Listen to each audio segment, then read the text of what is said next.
배려로 인한 상처라고 하는 제목으로 함께 하나님의 말씀에 은혜를 받으려고 합니다. 옛말에 가는 말이 고와야 오는 말이 곱다라고 하는 말이 있습니다. 그러니까 내가 누군가에게 대접받고 싶은 대로 정말로 그 사람이 나에게 좋은 말로 이야기를 해주기를 기대한다면 나 역시도 좋은 말로 이야기하는 것이 필요하다라고 하는 이야기입니다. 내가 다른 사람에게 나쁜 말로 이야기해놓고 좋은 말을 기대하는 것은 옳지 않은 태도다라고 하는 것입니다. 그래서 내가 누군가에 대해서 야, 저 사람이 나를 좀 배려해 줬으면 좋겠어, 친절한 말로 나에게 이야기해 줬으면 좋겠어, 그러한 태도로 나를 대해 줬으면 좋겠어 라고 하는 마음이 있다면 여러분들이 그런 태도로 먼저 다른 사람에게 다가가는 일들이 필요하다라는 말이겠죠. 우리의 인생에는 그런 일들이 물론 필요한 것 같습니다. 그래서 보통 우리나라 말에는 그런 말도 있습니다. 콩 심은 데 콩나고 팥 심은 데 팥난다. 내가 잘못된 말로 심으면 그 사람도 잘못된 말로 나에게 이야기하겠죠. 옳지 않은 태도로 그 사람을 대하면 그 사람도 나에게 옳지 않은 태도로 나를 대할 것입니다. 그래서 우리에게 있어서는 내가 다른 사람을 대할 때 어떠한 태도로 그 사람을 대하느냐라고 하는 게 굉장히 중요합니다. 왜냐하면 그 태도가 고스란히 나에게 돌아오기 때문에 그렇습니다. 그런데 이 말이 맞지 않는 경우들을 우리는 삶을 살아가며 참 많이 보는 것 같습니다. 그것이 바로 가장 먼저는 저와 여러분들의 삶이겠죠. 하나님이 우리에게 기대하는 삶은 무엇입니까? 다른 사람이 우리에게 어떤 식으로 이야기하든 상관없이, 그 사람들이 우리를 어떤 태도로 대하든 상관없이 우리는 그 사람들에게 호의와 사랑과 친절을 베풀기를 하나님은 원하고 있습니다. 맞나요? 마치 아닌 것처럼 막 자꾸 듣고 계셔가지고 저는 처음 듣는 이야기인데요 막 이렇게 듣는 것 같아서. 그런데 하나님께서 우리에게 그러한 태도를 원하신다라고 하는 것은 누구나 다 알고 있는 사실입니다. 어떤 사람이 나에게 좋지 않은 태도, 원망과 불평이 섞인 말투, 이러한 것들로 우리에게 다가온다 할지라도 나는 그 사람에게 친절한 말투와 친절한 태도로 대하는 것, 이것이 하나님의 기뻐하시는 일이고 그리스도인들이 해야 될 일이다라고 하는 것은 여기에 있는 모든 분들은 다 알고 계실 겁니다. 그렇게 살고 계시나요? 그렇게 살고 싶지 않겠죠. 저도 물론 그렇게 살고 싶지 않고 그렇게 살 수 있는 능력도 없습니다. 그러나 모든 사람들은 하나님이 그렇게 살기를 원한다라고 하는 사실만큼은 다 알고 있는 것 같습니다. 그래서 우리는 그 사람이, 다른 상대방이 나에게 좋지 않은 것들을 가져다 준다 할지라도 나는 그것을 선으로 바꾸어 그들에게 돌려보낼 의무가 있다라고 하는 사실을 우리는 잊지 말아야 된다는 것입니다. 그런데 우리가 이 땅을 살아가다 보면 이와 반대되는 경우가 훨씬 더 많은 것 같습니다. 내가 다른 사람에게 호의를 베풀었습니다. 내가 다른 사람에게 친절을 베풀었습니다. 그런데 다른 사람은 나에게 좋지 않은 것, 원망, 불평으로 나에게 찾아오는 경우들이 참 많이 있더라라고 하는 것이죠. 가장 대표적인 게 언제입니까? 바로 밥을 시킬 때입니다. 여러분, 식당에 가면 뭐 먹을래? 물어보죠. 뭐 먹을래? 물어볼 때 꼭 이런 사람 한 사람 있습니다. 아무거나요. 이렇게 이야기하는 사람이 있죠. 보통 아무거나요 라고 이야기를 하거나 이 집에 뭐가 가장 맛있어요 라고 하면서 추천을 받는 경우들이 있습니다. 이런 사람이 나쁘다는 게 아니라 그렇게 아무거나요 아니면 가장 맛있는 게 뭐일까요? 추천을 받아서 시켰다고 한다면 맛있게 먹으면 될 거 아니겠습니까? 맛있게 먹고 감사합니다, 좋은 메뉴 추천해 주셨네요 라고 이야기하면 되는데 꼭 불평하는 사람들이 있습니다. 이거 별로 맛이 없어, 짜, 너무 단데 이거 말고 저거 먹을 걸 이따위 소리 하는 사람들이 있단 말이죠. 그러면 막 화가 치밀어 오릅니다. 기껏해서 내가 생각해서 추천해주고 시켜줬는데 돌아오는 것은 나를 향한 불평인 것 같은 거예요.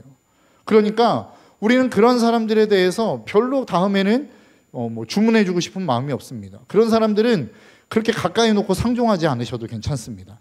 그런 사람들이 보통 다음에 물어올 때 뭐 드시겠어요? 그러면 아무거나요 라고 질문할 때 그렇게 대답하면 여러분 뭐라고 대답하면 되실까요? 그러면 메뉴판에 있는 1번 하시죠 이렇게 하세요. 메뉴 보지 말고 그냥 메뉴판에 있는 1번이요 라고 이야기하면 그 사람이 반드시 물어볼 겁니다. 1번이 뭔데요? 그러면서 자기가 먹고 싶은 걸 시킬 거예요. 여러분, 이처럼 보통 사람들은 어떤 메뉴를 추천해 주거나 시킬 때에 자기가 가장 맛있다고 생각하는 것 아니면 그 사람을 배려해서 메뉴를 시킵니다. 그런데 거기에 대한 그 어떠한 반응이 불평과 원망으로 돌아온다면 참 기분 나쁩니다. 별로 좋지 않은 상황이라는 것이죠. 그런데 이러한 것들을 뛰어넘어 어떠한 그냥 단순한 어떠한 밥 먹는 정도가 아니라 나에 대한 불평과 원망, 그리고 좋지 않은 이야기들을 만들어내고 더 나아가 나에 대해서 해를 가하는 사람들이 생기기도 하더라라고 하는 겁니다. 그러니까 나는 정말로 그 사람을 생각하고 그 사람을 위해서 어떠한 일들을 행한 것인데 그 사람에게 행한 그 일들이 나에게 해가 되어 돌아올 때 우리는 화가 날 수밖에 없습니다. 우리는 이것을 다른 말로 상처라고 표현하죠. 그러니까 이렇게 다른 사람에게 호의를 베풀었음에도 불구하고 내가 다른 사람에게 배려를 했음에도 불구하고 그 사람이 나에게 좋지 않은 감정으로 다가올 때 우리는 상처를 받게 된다라고 하는 것입니다. 오늘 본문에 등장하는 사울 왕이 그런 사람인 것 같습니다. 여러분, 사울은 다윗을 지금 찾아 죽이기 위해서 혈안이 되어 있는 상황입니다. 자신의 왕권을 빼앗을 거라고 오해하고 그렇게 많은 좋지 않은 감정으로 다윗에게 다가갔어요. 그런데 다윗도 진짜 그랬나요? 그렇지 않죠. 다윗은 정말로 사울에게 많은 좋은 호의를 베풀었던 사람입니다. 그런데 그러한 모든 사울, 그렇게 자기를 죽이려고 했던 사울을 죽일 수 있는 절호의 기회가 찾아왔어요. 오늘 본문 3절의 말씀입니다. 사울이 길 옆에 양 우리가 많은 곳에 이르렀는데 그곳에 굴이 하나 있었다. 사울이 뒤를 보려고 그리로 들어갔는데 그 굴 안쪽 깊은 곳에 다윗과 그의 신하들이 숨어 있었다라고 이야기합니다. 그러니까 이 얘기는 뭐냐면 뒤라고 하는 것, 뒤를 본다라고 하는 것은 우리말로 이야기하면 화장실 가는 걸 이야기합니다. 그러니까 뭐 다윗을 죽이기 위해서 어떠한 곳으로 막 광야로 쫓아갔는데 거기에 무슨 화장실이 있겠습니까? 그러니까 굴 속으로 들어간 거예요. 화장실을 가려고. 그런데 그 안에 누가 있었나요? 다윗과 그의 신하들이 있었습니다. 여러분 보통 뭐 화장실 가는데 막 칼 차고 가나요? 막 투구 쓰고 막 이렇게 갑옷 같은 거를 입고 가지는 않잖아요. 그런 것들을 다 벗어두고 간 겁니다. 뭐 화장실 가는데 막 호위병이 따라갈까요? 전하, 제가 옆에서 지켜드리겠습니다. 막 이러면서 볼일 보고 있는데 옆에 있지는 않잖아요. 그러니까 아무런 무장도 하지 않고 옆에 호위병도 없는 상태입니다. 그런데 지금 다윗은 어때요? 다윗과 그를 따르는 많은 병사들이 그 깊은 굴 속에서 지금 숨어 있는 상황입니다. 그러니까 다윗이 맘만 먹으면 죽일 수 있는 상황에 이르렀다라고 하는 것입니다. 거기에다가 하나님의 말씀을 따라 그는 사울을 죽일 수 있는 명분도 얻게 된 거예요. 여러분, 다윗에게 누가 기름 부었나요? 사무엘이라고 하는 선지자가 기름을 부은 겁니다. 그 얘기는 뭐예요? 하나님이 너를 왕 삼겠다는 거예요. 그러니까 어떤 상황에서든 어떤 조건에서든 다윗은 지금 왕이 되기로 결정이 된 사람입니다. 그러니까 이 상황을 맞이해서 하나님이 나에게 왕을 세울 수 있는 기회를 주셨구나라고 생각할 수 있는 충분한 기회였다는 거예요. 거기에다가 그 옆에서 부하들도 함께 부추기는 이야기를 합니다. 오늘 본문 4절이에요. 다윗의 부하들이 그에게 말하였다. 드디어 주님께서 대장님에게 약속하신 바로 그날이 왔습니다. 내가 너의 원수를 너의 손에 넘겨줄 것이니 내가 마음대로 그를 처치하여라 하신 바로 그날이 되었습니다. 라고 이야기하고 있어요. 그러니까 다윗은 어떤 상황으로 놓고 봐도 지금 그 사울이라고 하는 왕을 죽여도 아무런 문제가 되지 않는, 아무런 도덕적으로 비난을 받지 않을 수 있는 상황이 되었고, 더 중요한 건 무엇입니까? 그의 인생 가운데 앞으로 좋은 일들이 펼쳐질 수 있는 상황이 만들어지는 겁니다. 사울이 죽으면 이제 더 이상 도망 다니지 않아도 돼요. 더 이상 숨어 지내지 않아도 되는 상황이 된 거라고요. 그런 상황을 지금 다윗은 맞이한 것입니다. 그런데 다윗은 어떻게 했습니까? 그렇게 하지 않겠다는 거예요. 사울을 살려보냈습니다. 그런데 문제가 무엇입니까? 그럼에도 불구하고 그 이후에 사무엘상 24장 이후에 끊임없이 나오는 얘기가 뭐예요? 사울은 다윗을 죽이기 위해 혈안이 되어 있습니다. 이 사건을 통해서 이제 내가 마음을 돌이켜 먹어야지라고 생각하지 않고 끊임없이 다윗을 죽이려고 하는 그 시도를 끊이지 않았다라고 하는 것입니다. 여러분 한번 생각해 보십시오. 그러면 상처가 되지 않겠습니까? 아픔이 되지 않겠습니까? 여러분들이 기껏 정말로 내 온 힘을 다해요. 내가 가지고 있는 모든 힘을 다 짜내어서 그 사람에게 친절과 호의를 베풀었어요. 그런데 그 사람은 나에게 막 욕을 하는 겁니다. 다른 사람들에게 험담을 하고 다니는 겁니다. 그럼 여러분 어떤 마음이 드시겠습니까? 저거 찾아가서 때려 죽여? 막 이런 생각이 들지 않습니까? 정말로 화가 나는 상황이라는 거예요. 상처를 받을 수밖에 없는 상황이라는 겁니다. 이런 상황들이 우리가 살아가는 우리의 삶 속에 얼마나 많이 일어나고 있더냐라고 하는 거예요. 여러분들은 그러한 상황들을 맞이할 때 여러분들은 어떻게 대처하십니까? 그 상처와 아픔들을 여러분들은 어떻게 처리해 나아가시냐라고 하는 거예요. 오늘 본문은 그것을 우리에게 말씀하고 있고 오늘 본문은 그것을 우리에게 가르쳐주고 있는 것입니다. 다윗이 지금 그렇게 했음에도 불구하고 다윗이 그 왕을 죽이지 않아요. 그렇게 수많은 사람들에 대하여 사울을 위해서 자신의 모든 삶을 걸고 그를 지켜주었음에도 불구하고 사울은 다윗을 여전히 죽이려고 했다라는 것입니다. 그리고 그 이야기를 오늘 본문 6절에서는 이렇게 하고 있어요. 그래서 다윗은 자기 부하들에게 타일렀다. 내가 감히 손을 들어 주님께서 기름 부어 세우신 우리의 임금을 치겠느냐. 주님께서 내가 그런 일을 하지 못하도록 나를 막아주시기를 바란다. 왕은 바로 주님께서 기름 부어 세우신 분이기 때문이다 라고 이야기하고 있어요. 여러분, 다윗에게도 그런 마음이 있었던 것 같아요. 나도 정말로 이 사울을 죽이면 편할 수 있을 텐데. 왜요? 오늘 본문에서 그렇게 이야기하잖아요. 주님께서 내가 그런 일을 하지 못하도록 나를 막아주시기를 바란다. 그 얘기는 뭐예요? 나도 그거 하고 싶다는 거예요. 주님이 막아주시지 않으면 나도 그렇게 할 수 있다는 거예요. 여러분 한번 생각해 보십시오. 우리가 힘이 없어요. 그래도 우리는 어떤 누군가 나에게 위해를 가하는 사람에게 해를 가할 수 있습니다. 어떤 험담을 통해서 말도 안 되는 소문을 만들어서 그 사람을 모함할 수 있는 힘은 우리 가운데 있다라는 거예요. 그런데 우리는 그렇게 하지 않는다는 거죠. 왜요? 그것이 그리스도인의 삶이기 때문에. 그런데 우리가 그것이 그리스도인의 삶이라고 치부하고 넘어가기에는 우리의 마음 가운데 받은 상처가 너무 크다는 거죠. 그럼 우리는 어떻게 해야 되느냐라고 하는 거예요. 결국 이 상처는 여러분 어디에서부터 오나요? 왜 우리가 이 상처를 받게 되나요? 내가 호의를 베풀었을 때에 왜 그 호의가 내가 원하는 대로 그 사람이 움직여주지 않으면 우리는 그것에 대하여 상처를 받게 되느냐라고 하는 거예요. 내가 이 호의를 통해서 그 사람을 바꾸려고 하는 마음이 있었기 때문에 그렇습니다. 그러니까 우리는 보통 어떤 행위를 할 때에 그 예상되어지는 어떤 반응들이 있지 않습니까? 내가 이렇게 욕을 하면 그 사람도 나에게 욕을 하고 달라들겠지? 뭐 이런 반응에 대한 예측이 있습니다. 내가 이 정도로 호의를 베풀면 그 사람도 나에게는 어느 정도 호의를 베풀겠지, 내 말은 들어주겠지라고 하는 생각이 있다는 거예요. 그러니까 이 호의 자체가 결국은 순수한 의도가 아니라 내가 그 사람을 내 목적과 내 방향과 내가 원하는 대로 이끌어가기 위한 수단으로 호의를 베풀 때가 많다는 거예요. 그런데 그리스도인의 호의는 그게 아니라는 겁니다. 왜요? 그리스도인의 호의는 결국 무엇에 기인한 거예요? 하나님의 감동과 하나님의 말씀에 기인한 거라는 겁니다. 내가 이 사람에게 이러한 호의를 베풀었어. 그러면 그 사람이 나에게 이렇게 행동하겠지라고 하는 어떠한 반응에 대한 기대가 아니라 하나님이 나에게 주신 감동이기 때문에 우리는 그 사람에게 호의를 베푸는 거란 말이죠. 내가 어떤 사람이 나에게 겉옷을 요구해요. 그러면 속옷까지 벗어줄 수 있는 것은 주님이 나에게 주신 말씀이요, 주님이 나에게 주신 감동이기 때문에 하는 거라는 거예요.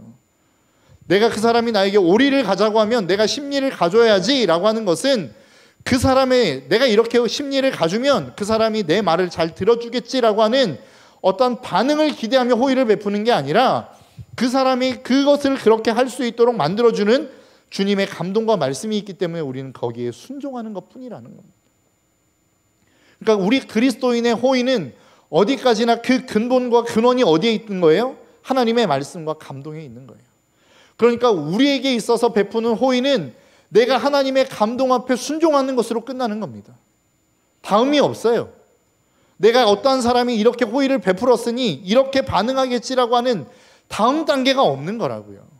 우리의 임무는 어디에서 끝나는 거예요? 하나님이 주신 감동 앞에 순종하는 것으로 끝나는 거예요. 그러면 우리의 삶 가운데 상처가 있지 않습니다. 왜요? 나는 그냥 거기에서 하나님의 말씀 앞에 순종한 것뿐이니까. 그럼 그 사람은요, 그 사람은 그 사람의 몫이에요. 내가 이렇게 호의를 베풀었음에도 불구하고 그 사람이 어떻게 나오느냐는 그 사람의 몫이란 말이에요. 그 사람이 심판받을 일이란 말이죠. 우리가 신경 쓸 일이 아니라는 거예요. 그래서 주님이 뭐라고 말씀하십니까? 너는 누구를 만나든 축복하라는 거예요. 누구를 만나든 그 사람들을 축복하라는 겁니다. 그 축복이 그 사람이 받을만 하면 그 집안에 임할 것이지만 그 사람이 받을만 하지 않으면 너에게로 돌아올 거라는 거예요. 여러분, 이게 얘기가 뭐예요? 네가 내 명령에 순종하는 것만큼 너는 그 사람을 그냥 축복만 하면 된다는 거예요. 그 사람이 그 축복을 받느냐 받지 않느냐는 그 사람의 그릇에 달려있는 거라는 거예요. 그러니까 네가 신경 쓸 문제가 아니라는 거예요. 안 받으면 어떻게 하나요? 너에게 돌아온다는 거예요. 그러니까 너는 무조건 축복하라는 겁니다. 이것을 우리의 삶에 있어서의 호의나 어떠한 친절로 한번 돌이켜 볼까요? 너는 모든 사람들에게 친절을 베풀라는 거예요. 모든 사람에게 호의를 베풀라는 거예요. 무엇에 근거해서? 하나님의 말씀에 근거해서. 그럼 그 사람이 내 호의를 무시하면 어떻게 하나요? 상관하지 말라는 거예요. 그건 그 사람의 몫이라는 거예요. 만약에 그 사람이 그 호의를 받아들이지 않으면, 만약에 그 사람이 그 친절을 받아들이지 않으면 그 친절과 그 호의가 너에게로 돌아올 거라는 겁니다. 이게 그리스도인이 살아가는 삶의 방식이라는 거예요. 여러분, 왜 우리가 인생 가운데 다른 사람에게 호의를 베풀면서 상처를 받나요? 그 사람을 우리가 그 호의로 움직이려고 하기 때문에 그래요. 내가 베푸는 친절로 그 사람을 바꾸어 보려고 하기 때문에 그렇다고요. 그런데 그것은 그리스도인의 삶이 아닌 것입니다. 그리스도인의 목적, 내가 그 사람들에게 호의를 베풀고 그 사람에게 친절을 베푸는 이유는 그리스도인에게 있어서는 한 가지밖에 없어요. 하나님의 감동이요, 하나님의 말씀밖에는 없는 거예요. 그렇기 때문에 그 사람이 나에게, 내가 호의를 베풀었음에도 불구하고 그 사람이 나에게 상처를 준다라고 할 때에 우리는 그 사람으로 말미암아 상처받지 않을 수 있다라는 거예요. 여러분, 그 사람이 나에게 아무 상관없이 주는 상처는 사실 그렇게 큰 상처가 되지 않습니다. 뭐 다시는 안 봐버리면 되니까. 그런데 아는 사람이고 내가 호의를 베풀었음에도 불구하고 주는 상처는 크게 다가올 수밖에 없어요. 왜요? 내가 지에게 어떻게 했는데, 내가 너에게 어떤 호의를 베풀었는데 라고 하는 보상심리가 있기 때문이라는 거예요. 그리스도인들은 사람에게 보상받는 사람들이 아니에요. 그리스도인들은 사람에게 어떤 무엇인가 대가를 받는 사람들이 아니란 말이에요. 그러니까 여러분, 교회 안에서 열심히 봉사하는 거 너무나도 중요합니다. 그러나 그 봉사 안에서 사람에게 인정받으려고 하지 마십시오. 사람들이 칭찬하지 않는다고 해서 서운해하지 마십시오. 왜냐하면 그 칭찬을 받는 순간 그것으로 끝나요. 여러분, 왜 이 땅 가운데서 봉사하고 왜 이 땅 가운데서 헌신하시나요? 하늘의 상급을 기대하며 하는 거 아니에요? 그런데 내가 여러분들에게 칭찬함으로 말미암아 그 하늘의 상급이 날아간다면 여러분은 어떻게 하시겠어요? 지금 당장 기분 좋죠. 너무 기분 좋아 그랬는데 하늘에 올라가 보니까 내가 열심히 헌신한 헌신에 대한 상급이 하나도 없는 거예요. 주님, 내 상급 어디 있나요? 너 그 땅에서 다 칭찬받고 끝났잖아. 그래버리면 여러분 얼마나 억울하겠어요. 그러니까 이 땅 가운데서 내가 열심히 봉사했는데 사람들이 알아주지 않는 것으로 말미암아 힘들어하지 마시라고요. 그것 때문에 서운해하지 마시라고요. 그렇게 하면 할수록 여러분들의 하늘의 상급은 훨씬 더 많이 쌓이기 때문에 그렇습니다. 여러분들이 하나님의 나라에 갔을 때 그 상급은 여러분들이 생각하지 못한 상급으로 쌓일 것이기 때문에 여러분 낙심하지 마시라는 거예요. 이 땅 가운데 있는 우리의 호의와 우리의 칭찬과 우리의 친절도 마찬가지입니다. 그 사람이 우리의 호의를 받아들이지 않는다고 해서 괴로워하지 마십시오. 우리의 친절을 그 사람들이 고마워하지 않는다고 해서 괴로워하지 마시라는 거예요. 그건 그 사람의 몫인 거예요. 변하지 않는 것은 그 사람의 몫이에요. 여러분, 주님 한번 생각해 보실까요? 주님이 십자가에 딱 달려 돌아가시면서 마지막 하셨던 말씀이 뭐예요? 내가 다 이루었다 아니었어요? 그런데 여러분 한번 생각해 보세요. 주님이 진짜로 다 이루셨나요? 주님이 다 이루셨다라고 말씀하시는데 그 땅 가운데 모든 사람들이 다 구원받았어요? 모든 사람들이 다 주님 앞에 호의적이었어요? 배려를 했어요? 아니에요. 여전히 주님을 손가락질하는 사람들이 있었고 여전히 주님에게 위해를 가하는 사람들이 있었단 말이에요. 그런데 주님이 다 이루셨다라고 하는 그 다 이루심의 의미는 뭐예요? 주님이 그에게, 하나님이 예수님에게 허락하신 사명을 그냥 이루신 거라고요. 너 십자가 져라고 하는 그 십자가를 주님은 지신 것으로 다 이루었다라고 말씀하시는 거예요. 우리의 인생도 마찬가지입니다. 우리의 인생이 무엇인가 내 뜻대로 흘러가야만 다 이루어지는 게 아니에요. 우리의 삶에 있어서의 다 이룸은 무엇이냐? 내가 그 하나님의 명령과 감동 앞에 순종하는 것으로 우리의 사명은 다 하는 거예요. 그분 앞에, 내가 그분의 명령 앞에 그냥 순종한 그 자체가 우리는 우리의 사명을 다 이룬 거라고요. 주님이 우리 앞에 기도해라 라고 하는 사명을 주셨다면 그 기도에 대한 그 기도의 응답으로 우리가 그 자리, 그 시간, 거기에 맞춰서 우리가 기도하는 것으로 우리의 사명은 다 끝난 거예요. 하나님이 누군가를 찾아가서 오늘 이 시간에 찾아가서 복음을 전하라고 하는 감동을 주셨어요. 그럼 내가 그 사람에게 가서 예수님 믿어야지, 예수님이 너를 위해서 십자가에 죽으셨어, 복음을 전하면 우리의 사명은 끝난 거라고요. 그 사람이 그 복음을 받아들여서 돌아오냐 마냐는 그 사람의 몫이란 말이죠. 우리가 살아가는 우리의 인생 속에 우리가 살아갈 사명은 무엇이냐? 어떠한 상황과 환경과 사람을 바꾸는 게 아니라 그냥 그 말씀 앞에 순종하는 거예요. 그 감동 앞에 순종하는 거예요. 그게 우리가 살아가는 우리의 삶의 자리에 있어서의 사명이라는 것입니다. 친절도 마찬가지고 호의도 마찬가지예요. 주님이 우리에게 끊임없이 요구해요. 너는 사랑해라. 사랑을 베풀어라. 그것을 다른 말로 이야기하면 다른 사람에게 배려해라. 호의를 베풀어라 라고 하는 이야기잖아요. 그래서 우리는 그냥 호의를 베풀면 끝나는 거라고요. 하나님의 감동 앞에 순종했으면 끝난 거예요. 그 감동으로 말미암아 그 사람이 어떠한 반응을 보이느냐는 우리의 문제가 아니에요. 우리의 권리가 아니라고요. 내가 그 사람에게 주장할 수 있는 내 권한이 아니란 말이에요. 저와 여러분들의 삶 속에 이 사실을 깨닫고 돌아갈 수 있는 저와 여러분들의 삶이 되시기를 주님의 이름으로 축복합니다. 그래서 주님은 우리에게 말씀하시는 거 아닙니까? 오늘 본문 15절입니다. 그러므로 주님께서 재판관이 되셔서 나와 임금 사이를 판결하여 주시기를 빌겠습니다.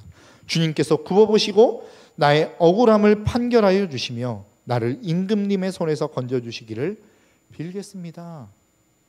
나는 당신 죽이지 않겠다는 거예요. 나는 당신에게 그래도 호의를 베풀겠다는 거예요. 왜요? 주님이 그렇게 말씀하셨으니까. 그러나 그에 대한 심판은 주님이 하실 거라는 겁니다. 여러분, 우리에게 주님이 명령하셨죠. 그리고 주님이 그 명령을 지키라고 말씀하십니다. 이 이야기는 무엇을 의미하는 줄 아십니까? 오늘날로 우리가 조금 예를 들어서 쉽게 이야기하자면 주님이 우리와 함께 연대 보증을 서시는 겁니다. 야, 너 저 사람에게 가서 호의를 좀 베풀어. 뭐 안 받아들이면 말고 뭐 그거는 네 사정이지, 이렇게 하시는 게 아니에요. 야, 그 사람에게 가서 호의를 베풀어. 내가 보증서 줄게.